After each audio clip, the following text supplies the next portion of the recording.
D'abord, pour la makambo, il premier dossier où on a qualifié que ça est vraiment important pour parler de ça. Et ça dossier makambo etali mwana sukana JB Mpiana. Des responsables comme JB nazo monaté. Pourquoi il fallait na commenter sur cette question?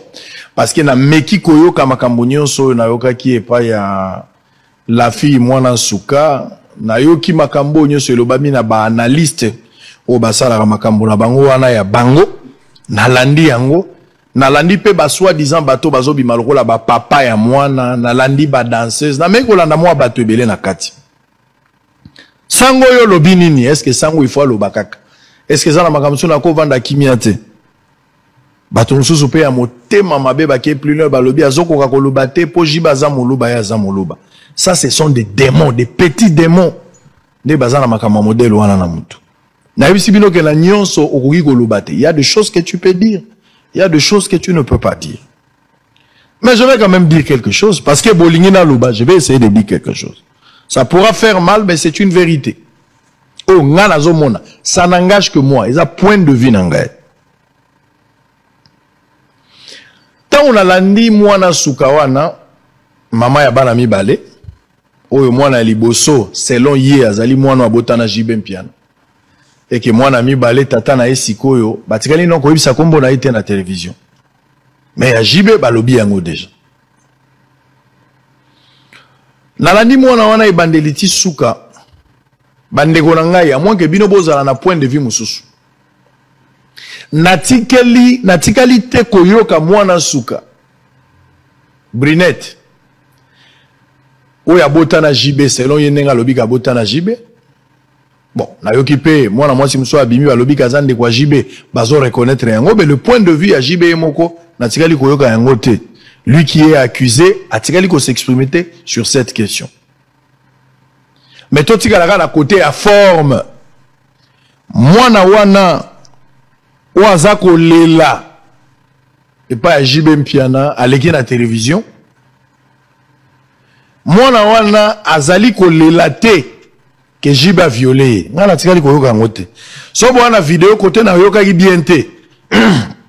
Botinde langa koto na yoka ki bien te. Mwana nsuka atikali ko lobate que JB a violé ngai. Wana na tikali ko yoka ngote.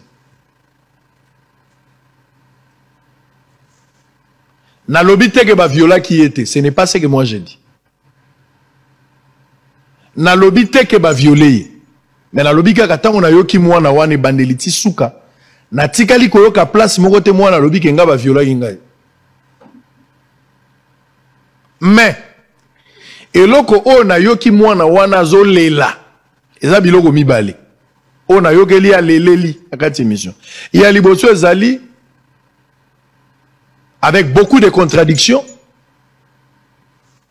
Ça fait 4 ans na mona ramwana te, ça fait 5 ans na mona ramwana te. Boye barake na droit doute profitera na accusé. Soki yo muto fundi mutu.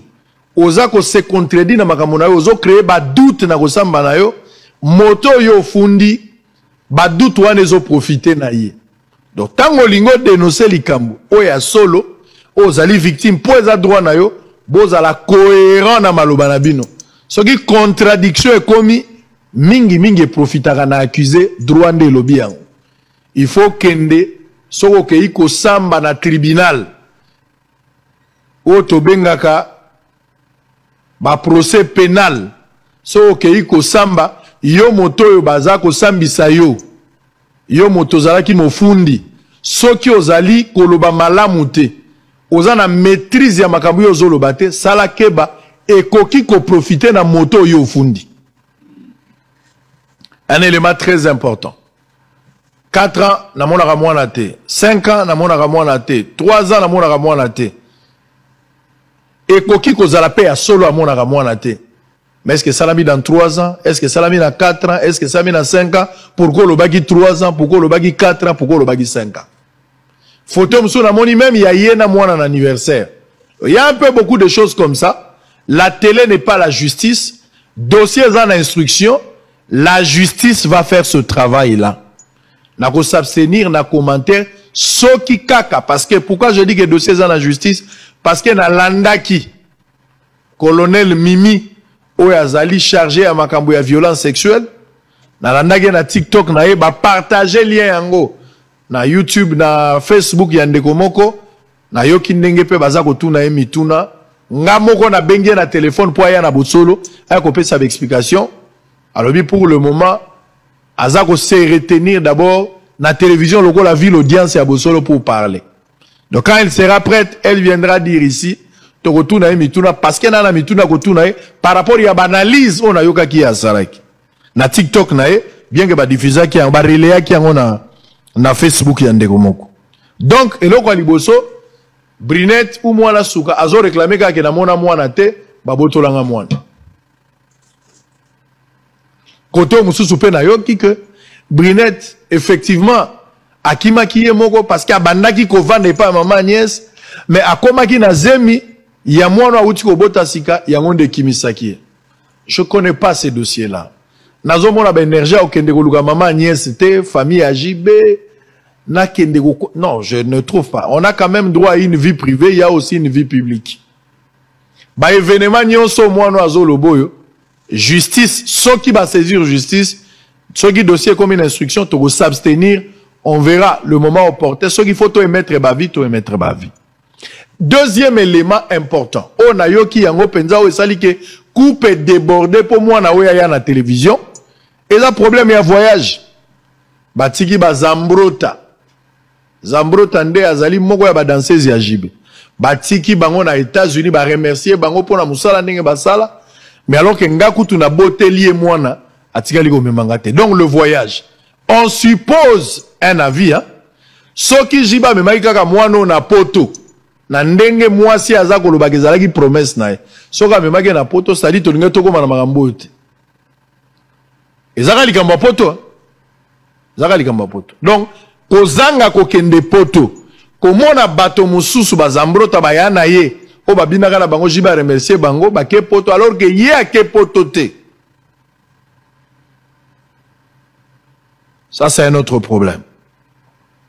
Je pense que ceux qui ont dit poto, ceux qui ont jiba mais maki on a poto te falo kutata na ba papi mandeke, ba to baza ebele, bande kwa jibe ba papi mandeke, bande kwa ndenge na ndenge. Pas quoi que ça liso que ne poto. Mais est-ce qu'il fallait régler des questions à la télé? Parce que jiba tindi on a poto te. Qui dit mieux poto yo qui na nous jibete? Je ne voudrais pas ici commenter sur cette question. Na yoki batu balobi lobi na ndenge na bango jibe fuba kangaye jibe fwa samba mais pour moto samba il y a deux possibilités soit ba plaignant bazali soit ministère public à se saisir d'office yemoko na kati ya dossier il faut toyeba est-ce que plaignant azali to ministère public a ouvrir déjà une enquête par rapport à ces dossiers.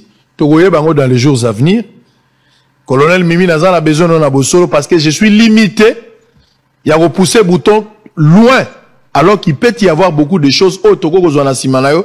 Sinon que je vous ai suivi dans TikTok na Ondengo Lobaki. Donc, mon point de vue par rapport à cette question, je ne trouve pas grand chose. Dans le sens que, Kotunanga te osango so robotagi mwana mwasi, mwana no batie misapite. Kotunanga makambwana te parce que, mwasi aye ko réclamer te ke ba viola ki ye.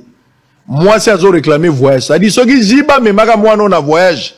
Na moi na toye a kendaga po, balobi que jibe bazoka moi. Ceux qui a kendaga na epotonde kopo et c'est silina. Ceux qui peut mobile ya botissier moi na mi bala, mais ma qui est déjà na poto.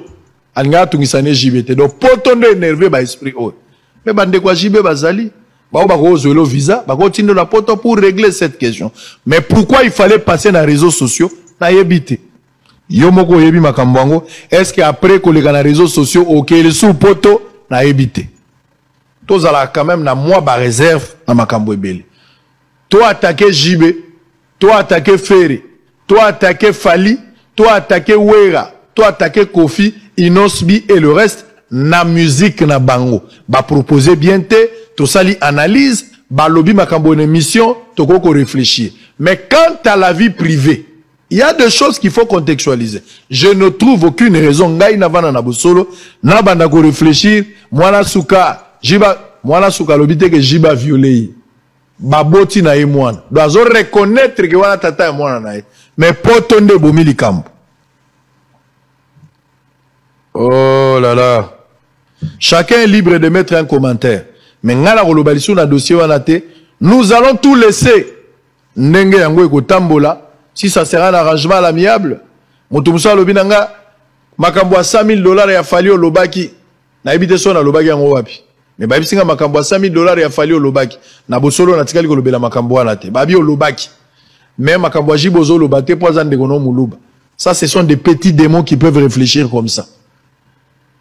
Fali a sali intervention local musicien dans un contexte avec une analyse et créer clameur batu bakoki ko réfléchir bien que nga on a bosolo na lobaki yangote mais les gens peuvent réfléchir librement mais alors que ya JB c'est dans un contexte purement privé qui n'a rien à voir avec ça batu musu babina nga lobaki makambo pasteur Kass makambo pasteur Kass ezalaki na clameur ministère public a se saisir na kati ya dossier où il y a un plaignant, je sais pas. Mais je pense que c'était le ministère public. Et créé clameur et commis Libanda, il y avait lieu de réfléchir, de donner un avis en tant que chrétien.